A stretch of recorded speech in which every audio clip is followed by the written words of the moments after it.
नमस्कार।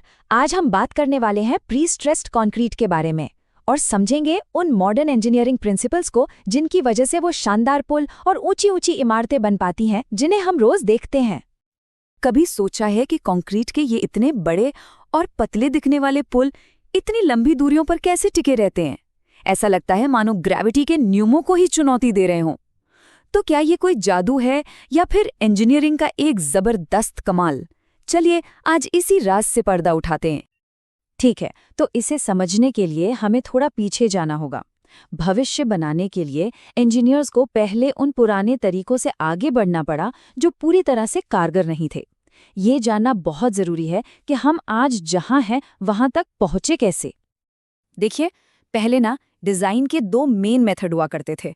एक था वॉकिंग स्ट्रेस मेथड, जो जरूरत से ज्यादा सेफ था और इसलिए बहुत महंगा भी पड़ता था। और दूसरा था अल्टीमेट लोड मेथड, जिसे सिर्फ इस बात से मतलब था कि स्ट्रक्चर टूटेगा कब। वो रोज की छोटी मोटी दिक्कतों जैसे क्रैक्स या वाइब्रेशंस को पूरी तरह नजरअंदाज कर देता था। मतलब दोनों ही तरीकों में कुछ न कुछ कमी थी। ये एनालॉजी एकदम परफेक्ट बैठती है। हमें ऐसी कार तो नहीं चाहिए ना जो बस स्टार्ट होती हो। हम चाहते हैं कि वो रोज चलाने में सेफ भी हो और आरामदायक भी। बस स्ट्रक्चर्स के साथ भी बिल्कुल यही लॉजिक काम करता है। तो फिर इसका सल्यूशन क्या था? यहीं पर एंट्री होती है मॉडर्न इंजीनियरिंग के हीरो की, लिमिट स्टेट मेथड। ये वो ब्लूप्रिंट है जो ये पक्का करता है कि हमारे स्ट्रक्चर्स सिर्फ मजबूत ही नहीं बल्कि पूरी तरह से भरोसेमंद भी हों। तो आखिर ये लिमिट स्टेट मेथड है क्या?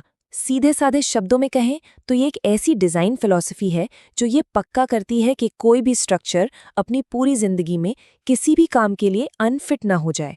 और यहाँ अनफिट का मतलब सिर्फ टूटना या ढहना नहीं है, बल्कि ये भी है कि वो अपना काम ठीक से कर पा रहा है या नहीं। लिमिट स्टेट मेथड या LSM दो मजबूत पिलर्स पर खड़ा है। पहला है लिमिट स्टेट ऑफ कोलैप्स। ये हमारा अल्टीमेट सेफ्टी नेट है जो ये पक्का करता है कि बीम सबसे बुरे हालात में भी नहीं टूटेगा। और दूसरा है लिमिट स्टेट ऑफ सर्विसिबिलिटी। ये रोजमर्रा की परफॉर्मेंस को चेक करता है ताकि बिल्डिंग लोगों के इस्तेमाल के लिए आरामदायक और टिकाऊ हो। मतलब उसमें ना तो ज्यादा क्रैक्स आएं और न ही कोई परेशान करने वाली वाइब्रेशन हो।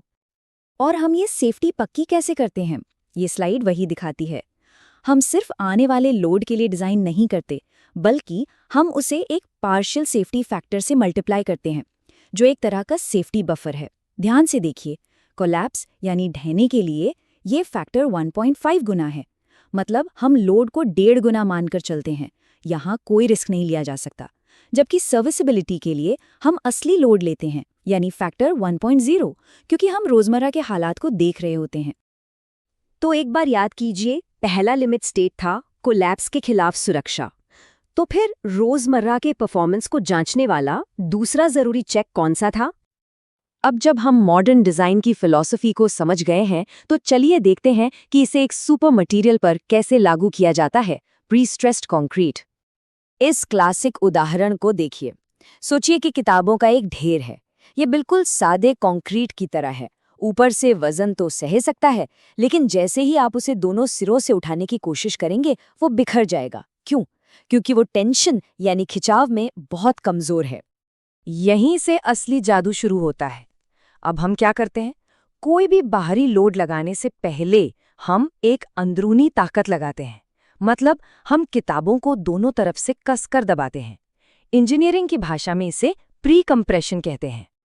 और इसका नतीजा, अरे वाह, अब आप पूरे ढेर को एक ही बीम की तरह उठा सकते हैं। यही तो है प्री स्ट्रेसिंग का कमाल। वो जो अंदर से दबाने वाली ताकत है, वो बाहर से आने वाले खिंचाव को कैंसिल कर देती है। इसने एक कमजोर मटेरियल को एक मजबूत जुड़े हुए मेंबर में बदल दिया, जो अब बड़ी आसानी से लंबी दूरियां पार कर सकता है। तो इसकी टेक्निकल परिभाषा ये है, प्री स्ट्रेस्ड कंक्रीट वो कंक्रीट है जिसमें कोई भी लोड लगने से पहले ही जानबूझकर अंदरूनी स्ट्रेस पैदा कर दिए जाते हैं। ये प्री कंप्रेशन भविष्य में लोड की वजह से पैदा होने वाले टेंसाइल स्ट्रेस का मुकाबला करने के लिए पहले से ही तैयार रहता है। अच्छा, अब एक बहुत ज़रूरी बात। जब हम बेंडिंग यानी फ्लेक्सर के लिए डिज़ाइन करते हैं, तो हमारा लक्ष्य हमेशा एक अंडर रीइंफोर्स्ड सेक्शन बनाना होता है। ऐसा क्यों? क्योंकि इसमें कंक्रीट के टूटने से पहले स्टील खिंचना शुरू होता है, जिससे हमें दरारें या झुकाव जैसी साफ-साफ चेतावनी मिल जाती है। वहीं दूसरी तरफ ओवर रीइंफोर्स्ड सेक्शन बहुत खतरनाक होते हैं, क्योंकि वो बिना कोई वार्निंग दिए अचानक से टूट जाते हैं। फ्लेक्सर को तो हमने संभाल लिया, पर एक और छिपा हुआ दुश्मन है, शेयर। ये वो ताकत है जो बीम को तिरछा काटने की कोशिश करती है, और प्री-स्ट्रेस्ड मेंबर्स में ये एक बहुत बड़ी चिंता की बात है। शेयर को आप ऐसे समझिए जैसे कोई अदृश्य कैंची बीम को 45 डिग्री के एंगल पर काटना चाह रही हो। इन तिरछी दरारों को रोकने के लिए हम अंदर स्टील के टांके लगा देते हैं। इन टांकों को हम स्टिरअप्स कहते हैं।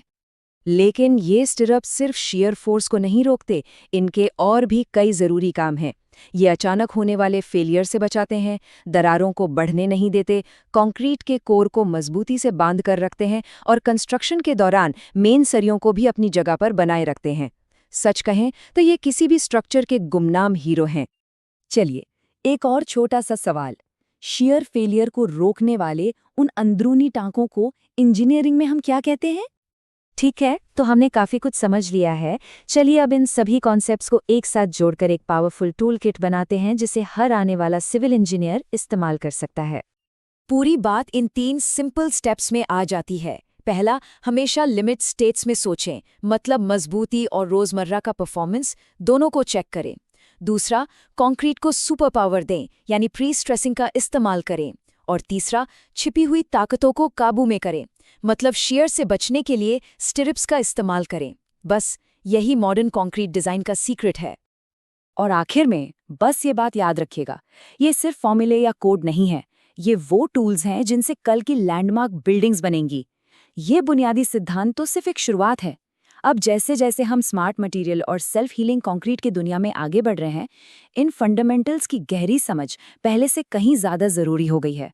ये ज्ञान आपको सिर्फ डिज़ाइन करने की नहीं, बल्कि इनोवेशन करने की ताकत देता है, ताकि आप ऐसे स्ट्रक्चर्स बना सकें जो ज़्यादा सुरक्षित हों, ज़्यादा एफिशिएंट हों और सच में लोगों को प्रेरित करें। तो सीखते रहिए और बनाते रहिए।